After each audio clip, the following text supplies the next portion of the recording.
రాష్ట్ర ఆర్థిక అవసరాలకు తగ్గట్టుగా నిధుల సమీకరణపై సీఎం రేవంత్ సర్కారు దృష్టి పెట్టింది.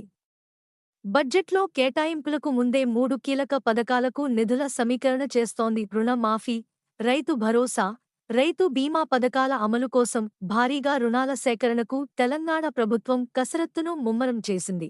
వచ్చే నెల 15 లోగా 2 లక్షల రూపాయలు లోపు పంట రుణాలు మాఫీ చేస్తామంటూ ఇప్పటికే కాంగ్రెస్ ప్రభుత్వం ప్రకటించింది. ఇందుకోసం సుమారు 31,000 కోట్లు అవసరమని ప్రాథమికంగా అంచనా వేసింది. మరోవైపు ఖరీఫ్ పంటల సాగు సీజన్ ప్రారంభమై ఇప్పటికే నెల గడిచింది. సెప్టెంబరుకు ముగిసే ఈ సీజన్లో రైతు భరోసా కింద ఎకరానికి రూ.7,500 చొప్పున రైతుల బ్యాంకు అకౌంట్లలో జమ చేయాల్సి ఉంది.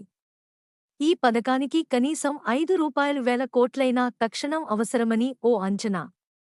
మరోవైపు 18 నుంచి 59 ఏళ్లలోపు ఉన్న రైతులకు జీవిత బీమా కల్పించే పథకానికి 1,500 కోట్ల రూపాయలు ప్రీమియంను ఎల్ఐసికి వచ్చే నెల 15 లోగా రాష్ట్ర ప్రభుత్వం చెల్లించాల్సి ఉంది. ప్రతి నెల రూ.5,000 కోట్ల నుంచి రూ.6,000 కోట్ల వరకు బాండ్లను విక్రయించడం ద్వారా రాష్ట్ర ప్రభుత్వం రిజర్వు బ్యాంకు నుంచి అప్పులు తీసుకుంటోంది. జులై, ఆగస్టు నెలల్లో బాండ్ల విక్రయం ద్వారా రూ.15,000 కోట్ల నుంచి రూ.18,000 కోట్ల వరకు తీసుకునేందుకు అవకాశాలున్నట్లు అధికారులు చెబుతున్నారు.